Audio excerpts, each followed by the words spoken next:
Yes, good evening, ladies and gentlemen from Bavaria, Germany, and Europe. Of course, it's not a good evening for all of us. We see a shameless invasion of Ukraine and the free world by Russia. I receive a lot of messages and calls from citizens all over Bavaria. We are all concerned about the situation, and that's why we want to talk with you about what's going on. The situation in Ukraine is more than serious. The Ukrainian military is fighting impressively. Ukrainians' mothers and daughters tried to leave the country or seek shelter from the Russian bombs in the underground stations. I'm glad that we have the opportunity to talk to our local contact, Oleksandr Reshetkov, Secretary General of European Democracy Youth Network, and happy that our new elected Secretary General, Stefan Meyer, is also with us. Let me say some words in advance. Last week, we woke up in a new world, a world of brutality and Russian aggression. We see the Ukrainian people on the front line of our freedom, and I would like to express my gratitude and full support. I'm sure we don't confront Putin's state terrorism now. He will go further. That's why we acted on European level, strong and united. We put sanctions on the table against Putin, Lavrov, and his inner circle. The ban of Russian banks from SWIFT, the ban of Russian planes from our airspace, and found a strong answer for assets of Russian central bank. But Ukraine cannot win a war with sanctions alone. That's why we sent military support and weapons immediately. And finally, the German government woke up. The German foreign and security policy has arrived in reality. Let me say, Europe stands with Ukraine. Putin brings his bombs to Ukraine. We bring our solidarity and our help. Together, we will stop Putin. We are also happy to have an important representative of German politics with us today. Welcome, Stefan Meyer. He is a member of the German Parliament since 2002 and newly announced General Secretary of our party, the CSU. Welcome, Stefan Meyer. Schön, dass du da bist. And now, please, Stefan, what are your thoughts? You are just elected since some days and have to handle a major crisis. What are your thoughts? What do you want to share with us? You have the floor. Thank you very much. Thank you very much, dear Christian, dear Oleksandr, dear members of the Junge Union. It's really an honor for me to have the possibility to share some thoughts with you on this tremendous challenge, on this horrible crisis, which escalated especially since last Thursday, when Putin started his war on the Ukraine. And dear Oleksandr, I want firstly assure you that the people of Bavaria shows a lot of solidarity with the people of Ukraine. All our thoughts, all our prayers are with you, with the brave people of the Ukraine. And certainly, especially on behalf of the CSU, of the Christian Social Union, I want to express and I want to convey all the solidarity of our party with you, with our sister party, and certainly we push forward all the ideas and all the attempts to convey solidarity and humanitarian aid with the Ukraine, with the Ukrainians. I'm deeply convinced that in the end, Putin and the Russian regime won't win. Certainly, these are horrible days and especially horrible nights for you, especially for all the inhabitants of the big cities like Kiev, like Kharkov, and it's unbelievable what we see on television every day, and it's broadcasted from morning until the evening and until night. And we have really a lot of honor and we have a lot of thoughts, and we are deeply convinced that you do your best. And as Christian already said, certainly these expressions of feelings of solidarity is very important on the one hand, but on the other hand, certainly I have much understanding for you, for your government, for your brave President Zelensky that you all expect more than words from Germany. And I want to assure you that we, the CSU, on all the different levels, on the European level, on the federal level, but also on the state level, we push forward our national government, our federal government to do more. And certainly we are happy about the fact that there is a shift in the position of the federal government with regard to the delivery of weapons. We push forward our government very intensively in order to change its position on the delivery of weapons, especially Stinger weapons, which are able to destroy tanks. Especially, I think this is very important, and certainly we now expect that these 1,500 Stinger weapons are delivered faster, I would say, than the 5,000 helmets. This wasn't a very successful maneuver of the German government, and especially of the Federal Secretary for Defense. So certainly it's not only done with the expression of this delivery, but now I think the 1,500 weapons must be delivered within the next days. Certainly, we are totally convinced that this unbelievable and horrible war on the Ukraine is only forced by Putin and his entourage, and there is no justification for this war at all. And I want to assure you, dear Oleksandr, that this is the understanding of all the democratic parties in Germany. We have a very coherent position on this fact. This war is initiated by Putin. It's not a war of the people of Russia, but certainly the Russians are supporting this war, and certainly our hope is also that there is more. There are more discussions. There is more contrast within the Russian people against this horrible war, which is unique since the end of the Second World War, at least since I am politically thinking. I haven't thought that this could be possible again on the European continent, that there is such a horrible attack and such a horrible invasion.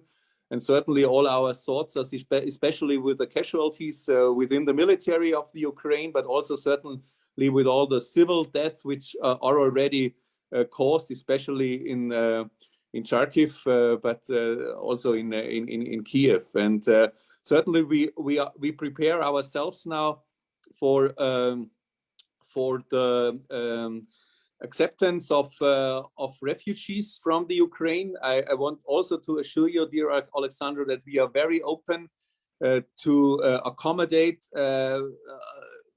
thousands of Ukraine refugees, especially in Bavaria, in our home state of the Free State of Bavaria.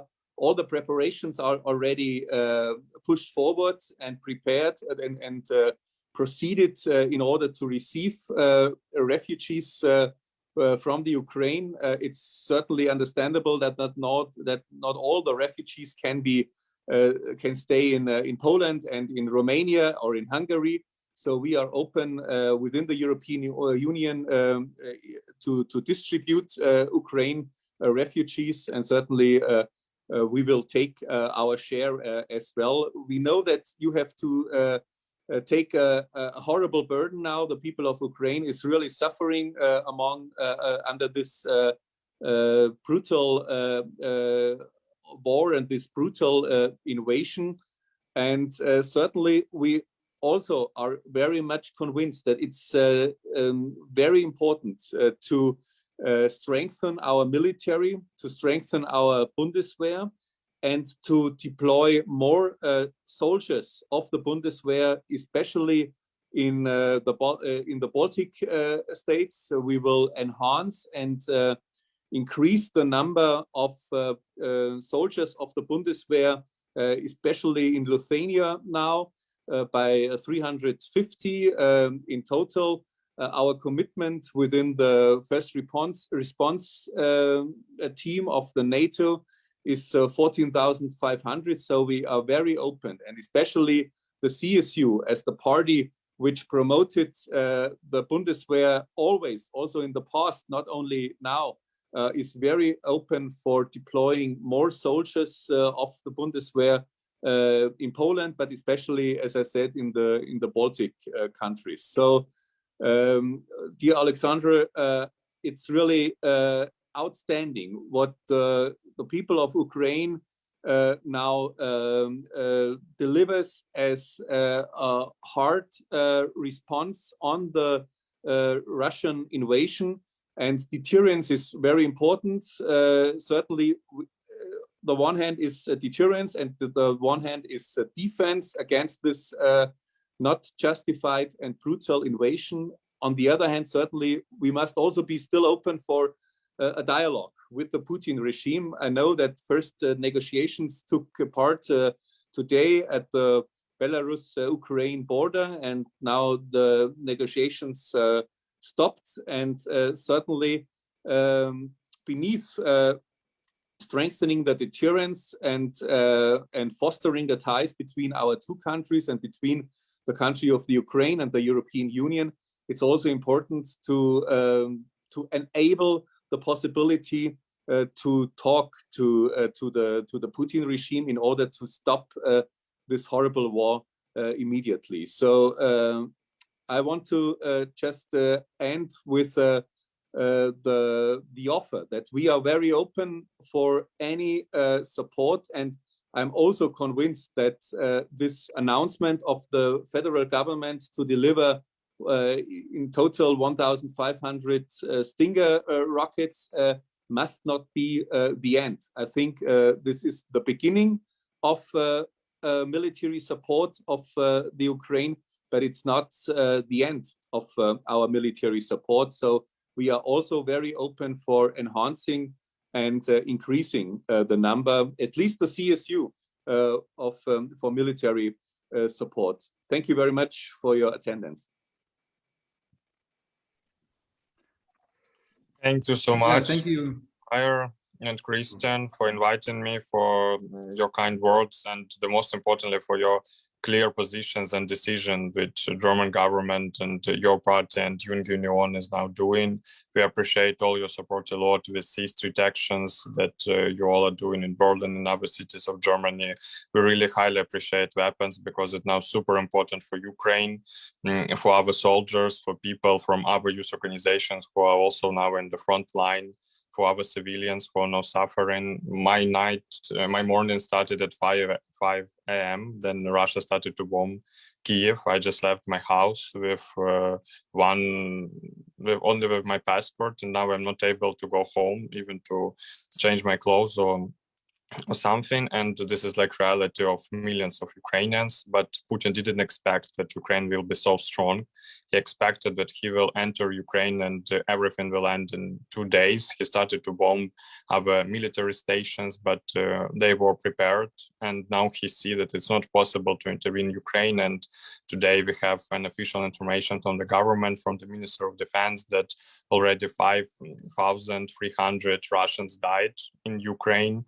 And our Minister of Defense started an initiative like an open database and connections with Russian mothers. They can call Ukrainian Minister of Defense and ask what happened with their children, and if they're in prison, also to ask them questions or like provide any possible help. We are trying to deliver a clear message to Russia that we are not against ordinary Russians, and they need to also organize street actions. They need to go to the streets. They need to stop Putin from their side, because we see that he don't care about, of course, you don't care about Ukrainians. Of course, we don't care about Europeans. He is crazy, and we see that he's acting as Hitler in the beginning of the Second World War. He started to bomb civilians in the morning, and what we now can do is to unite all our forces, diplomatic means, as you mentioned. It's important to have negotiations, and of course our government, our diplomats are participating in all kinds of negotiations, but what Putin is demanding is to stand back of Crimea, is to step back from NATO, it's to recognize these terroristic organizations, and etc. etc. It's not acceptable, it's not possible, it's not possible even to discuss it, because he already intervened Ukraine, and he don't care about Russians who is now also suffering. He's putting to jail people who are going to streets. He don't care about people who are dying now in Ukraine. Russian media is now even not shows that what is happening, the real picture. Don't say about victims from Russian side. Even Russian mothers, they cannot understand what is happening. Today we saw a screenshot. It's now on all media that a Russian soldier, a young soldier, 20 years old, sent to his mother. He said that he's now in Ukraine. He was in Crimea on a military station, and his leader said that he need to go to Ukraine, and he didn't expect that Ukraine will be so strong. Everyone said to him that you will come, and everyone will say that you're a hero, that he rescued Ukraine from fascists. But he said that no, like Ukrainians don't believe in that, and ordinary people, women, they're just going to street and they're trying to stop Russian tanks by using self-made weapons, using everything what they have to stop their attack. And the situation is totally different what Russia is saying. And we have like now 3 front lines: on military front line, diplomatic front line, and disinformation war with Russia, because what they're trying to do is to disinformate Ukrainians, Russians, and the world as much as possible. And our government is doing a lot to update us every 20 minutes on official Facebook page, WhatsApp channels of what is happening, because Russia is putting fake news about that they entered some cities that were already occupied, different territories, some fake news about soldiers, leaders, etc. And every time our government is fighting against that, and we are getting all updates. And now we got a news that Russia will try to block our internet, because they see that it's not possible to fight against us in a media way, and all international resources, they're making photos, videos, they're posting it on all possible channels, and Russians started to see what is happening. And they also have a lot of questions, and they're trying to do what they can to stop Putin. And we encourage them to go to streets and don't be afraid of that regime. He can put to jail maybe 100, 1,000, 10,000 people, but he will not put 10 millions, 20 millions. And we already passed through that in the 2014 during the Revolution of Dignity, and a lot of people sacrificed their lives. And this is not the first time that Russia intervened in Ukraine. We have a war with Russia about 8 years, and Crimea is already occupied. And that's why our soldiers and our volunteers and civil society are well prepared. We expected that. Of course, we didn't expect that it will be escalated in such way. We didn't expect that he will start to attack all cities of Ukraine, and it will be like a full-scale war. But we expected that he will start to do something in the east part, and our government is prepared. And now Ukrainians are so mobilized as never been before. And what's the most important thing now, we see that the whole world is standing with us, different nations, different governments.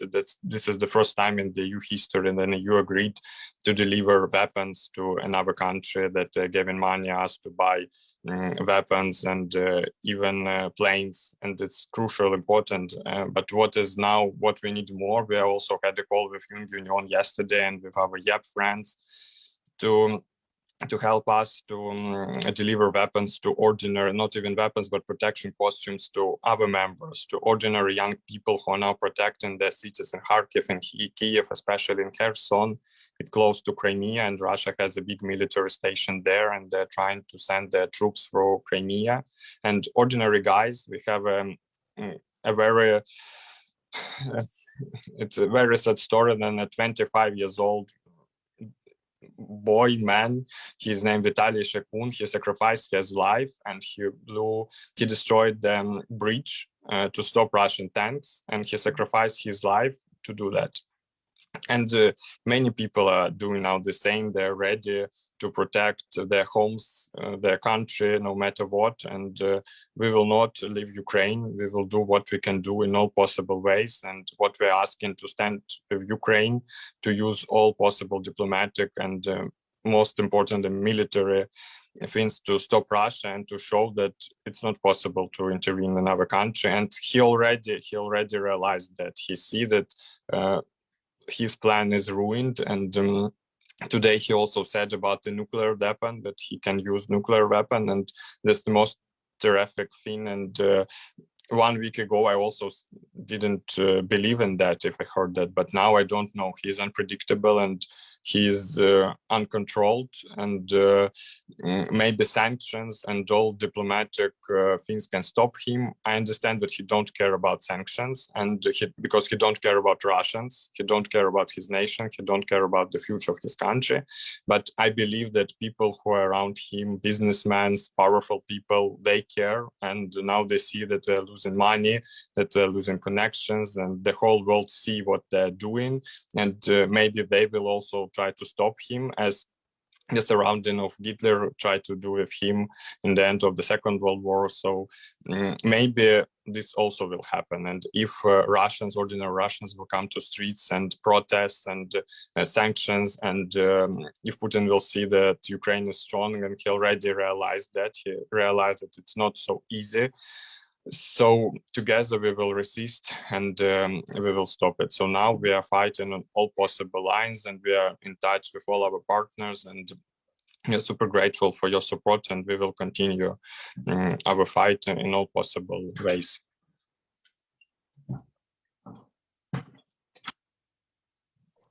Thank you, Alex, for sharing your thoughts. And I would like to say that I'm happy to speak to you today, but I'm not, because that means that your country is at war, and that is the most horrible thing that I could ever imagine. But as Christian also said, we are happy and we are grateful that you are with us today to give us an impression about your life, about the daily life of the Ukrainian young people. And this is a Facebook live stream, so everybody that is watching right now, please put your questions in the comments. We will try to cover them all. But to begin with, of course, we have prepared some questions. And first of all, I would like to know, where are you right now? How do you feel? How is your daily life? How can you communicate with your friends, your families? Do you have friends joining the troops? How do you communicate within your youth organization? Yeah, thank you for your question. I'm currently in Chernivtsi. It's a big city in Ukraine, close to Romanian border. I moved to Kiev from Kiev several days ago because home fell down in the house. This is close to my house. It's like 5 minutes away from the place where I'm living. My parents are I'm originally from east part of Ukraine, and hopefully everything will be safe there, and they're now safe, and there are like no bomb attacks in Dnipro. We are in touch with all of our members because Solidarna Molodь is an all-Ukrainian organization, and we are in touch on WhatsApp. We are calling our friends every hour, especially from Kiev, from Kherson, from eastern part of Ukraine, and asking what we can do for them. Are they safe, and etc. etc. Some of our members joined local troops in Kiev, and now they are on the front line in Kiev, protecting Kiev from Russian troops. And the most important thing, Russia started to send like funds for like aspires and for making provocation, for trying to to destroy Kiev from inside, and they're now trying to find them and to fight them as well, and they're doing great, and they all are safe now, and we're in touch with them every time. And they need these protection costumes. They are armed. They have guns. Our authorities in Kiev provided them with all necessary things, but they need to be more protected. They need protection of base, and now we are trying to do it from our side, also asking our Romanian friends, German friends, and friends all across Europe through YAP, through EDS, also to support us and to deliver necessary things like even power banks and the sleeping bags and all these basic things. They are super important, and they can help to save lives of our members and other young people, all people who are now protecting the country. But we are in a good communication, and now we don't have any problems with connection via internet or phone, and it's really important to have this connection, to know what is happening everywhere.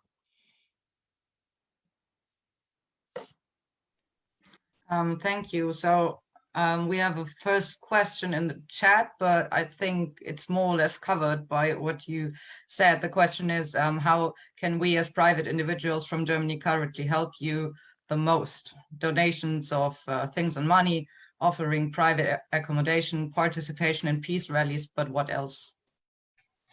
Yeah, of important to provide like humanitarian help to people who are coming to Germany, and we're so grateful that EU made it so easy to go through and Germany and other countries are helping us a lot. What you can do is it's really to help us to deliver necessary things to other guys, to members of our organization, to young people, because we don't have any problems with money. Ukrainians and our partners, friends, they're donating a lot, and even like in few hours we can get 50 million of hryvnias, because all people are so mobilized. But the problem is that we don't have enough equipment in Ukraine now, so it's very important if can also help us to buy the border. We had a discussion also with Union, with Tillman, and Lydia, the president of YAP, that will help us with that. They already started the campaign that everyone can donate a small amount of money in Germany or in Romania, and youth organization will be responsible for buying that and deliver it to the border, and we can organize all logistics from our side, from Ukrainian side, and take it to deliver it to Kherson, to Kiev, etc., to the most like high points that the war is in full scale.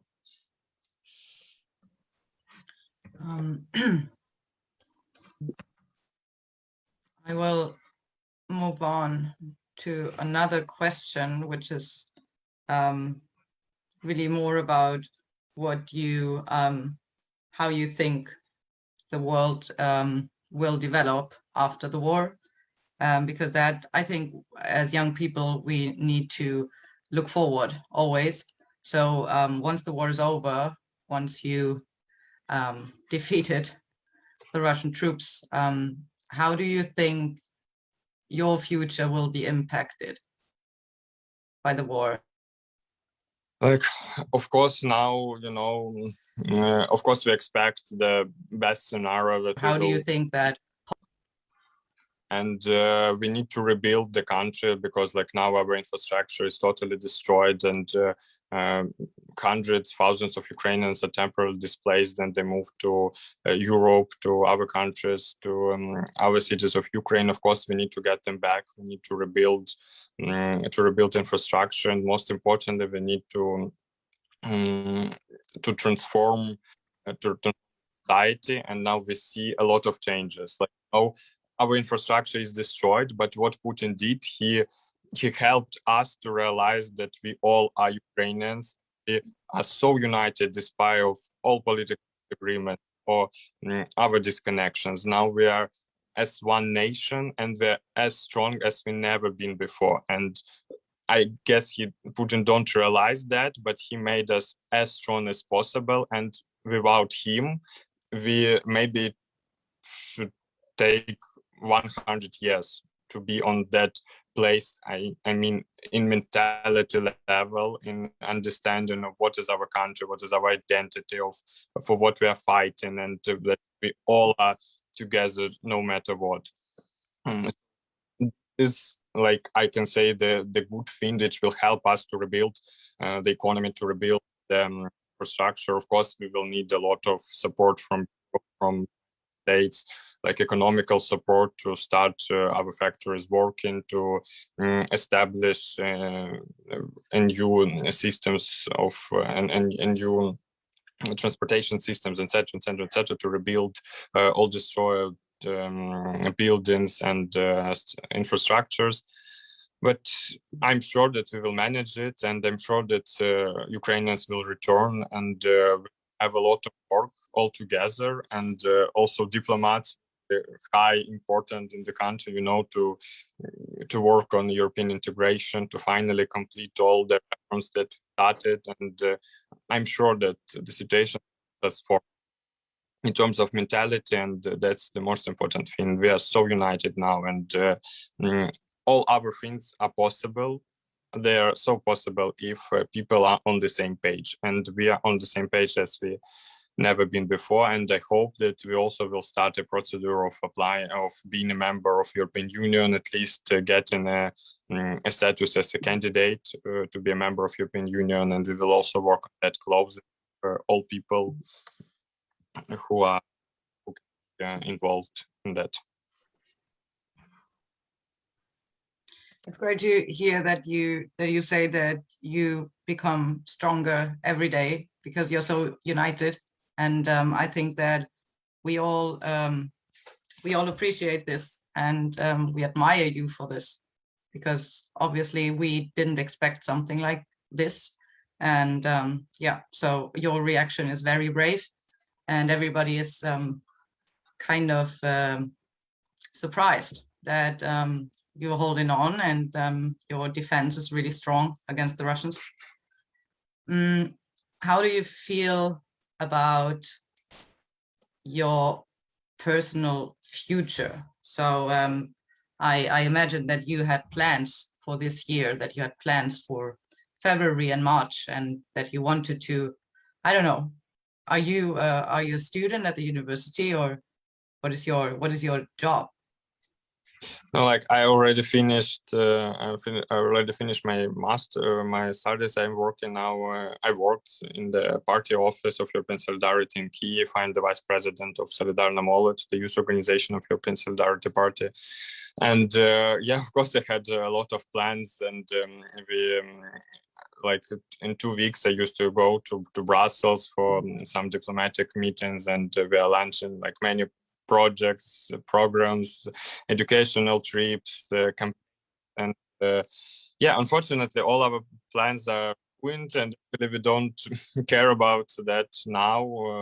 The only thing that I expect in the near future is, you know, I care about the people who are now in Kiev. And, I will do everything what I can do from my side, and we have hundreds of people now in Chernivtsi and other cities who are doing the same, and we are working 24/7 in our offices, you know, to deliver some groceries to people, to do what we can do to help and assist military and people who temporarily displaced. And we are preparing bomb shelters all around the city, all instructions that we can deliver to people, and this is our reality right now. So think about, you know, like my personal plan right now much, because I even don't have time, you know, to think about that. But I hope, I'm sure that everything will be fine, and we will get back to that. We all will have a lot of work to do to rebuild our country, to complete all reforms and be a part of the European family. Thank you. We have another question concerning the general mobilization. How should we imagine the general mobilization? Almost no one in Germany our age ever had direct contact with war or weapons. Were you, men between 18 and 60 years old, all provided with firearms? Did you have training? Do you sleep at home or in military bases and in current areas of war? So maybe you can give us an impression of, yeah, what does general mobilization mean for you? Yeah, like the situation in Ukraine is completely different from Germany. In reality, we had like all men from 18 till 27 years. They need to serve in military for 1 year. We have some, of course, we have some exceptions. If you are studying, or if you have some problems with health, you cannot serve in military. But the general mobilization means that everyone aged from until years they need to go. They be mobilized, but we have different waves of mobilization. So the first wave is to mobilize all people who already experienced, who participated in different wars, who trained, who has some positions in military. And now we don't have the problem with mobilization, because hundreds, thousands of people, they joined that local troops in their cities, and that means that we have a lot of people who are now getting trained. Not all of them are experienced, of course, and with having like different troops, more experienced and not experienced, who are on the front line directly in the hot zones, and that people who are just learning how to use a weapon and how to use a gun, and etc., etc. Of course, not of them are well trained, because it's like the first time that they just decided to do that. But it works, and we have experienced people who are training them, and not all of them should spend the night, in the bomb shelter or in the special training center. Some of people, they got weapon, and they're now at homes, because like no to be somewhere if there are like no hot lines. But in the majority of people are mobilized, and of course there is rotation. Some people are on the front line, some of them not, and they can also have time for rest, and etc. They're also in contact with them, and hopefully, and for at the moment, all of people that I know, they're safe and in a good condition. We are happy to hear this. Can you tell us maybe more about the situation in Kiev, about the infrastructure, as electricity, water, food supply, and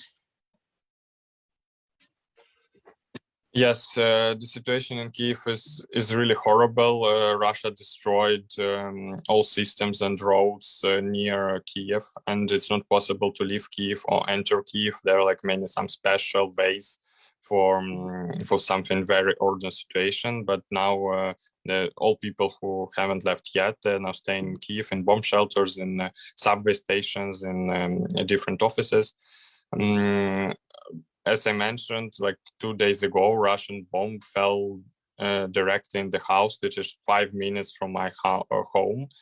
It's super close, and every morning I went through that house to the subway, completely destroyed. And some people also that in different areas of Kiev. Not like in Kiev, general infrastructure is not destroyed in the city. Some bombs fell down, but our military are really doing great, and they are trying to fight against attacks. And there are some bombs that are falling, but generally, like the historical city center and main infrastructure is working. The railway station is working, and like there is no problems to go to the supermarket to buy something. Of course, not on the weekend, because on the weekend it's not possible now to leave your home, and after 10 p.m. it's also not possible to leave your house, and everyone should stay at home. And during the daytime it's also not so easy, because every hour they have information that you need to go to the bomb shelter. Then the government hears some signals from Belarusian side or from Russian side that bombs can start to attack. Everyone is getting notification that you need to go to the bomb shelter, but I can say that the majority of infrastructure is safe. thank you. I just got another question. because you said that you need a lot of stuff, and obviously we try to send you all the goods that you need right now. And somebody wants to know if everything can be actually delivered. So do you know if there are any problems that could cross borders? Is it always possible to transport the goods from, let's say, the Romanian-Ukrainian border to wherever in the country is needed? Yeah, it is definitely possible. We are in contact with volunteers from both sides, and it's super controlled, and it's easy to transfer it from the border. Our local authorities are helping with that, also from the Romanian side, from Polish side, and if any like car with humanitarian help or military help is coming to the border, it's super quick and easy to go to Ukraine. So there are like no problems with that. And today our posts, the campaign, they can also help to deliver goods from Britain, France, and Lithuania, and deliver it to Ukraine. So this system is working now very good and well organized. Okay, that's good to hear. I think that after this call, you might want to make a list of things that you actually need right now, and then we just try to collect those goods and ship them over to you. So of course, I can share all contacts and all information with you. You can also reach our Romanian colleagues. They're also in contact with headquarters of EDYN, and you can cooperate and help as much as you can. I'm really sorry, I need to leave in 2 minutes. Okay, yeah, thank you for your time. Are there any questions? So, okay, good. Thank you very much for your time. I can hardly imagine how you feel right now. I hope that you, your friends, and your family stay safe, and then that we can talk soon. I also hope that we can meet in person one day and celebrate your victory over Russia. Definitely. I really looking forward to that moment. We will invite everyone to Kiev and do a really amazing event all together. Thank you so much for your support, and let's keep in touch. Please do everything to deliver a clear message what is happening. How everyone can support, both with some goods, information, support. It's super important. Thank you very much, everyone, and yeah, have a great evening. Thank you very much.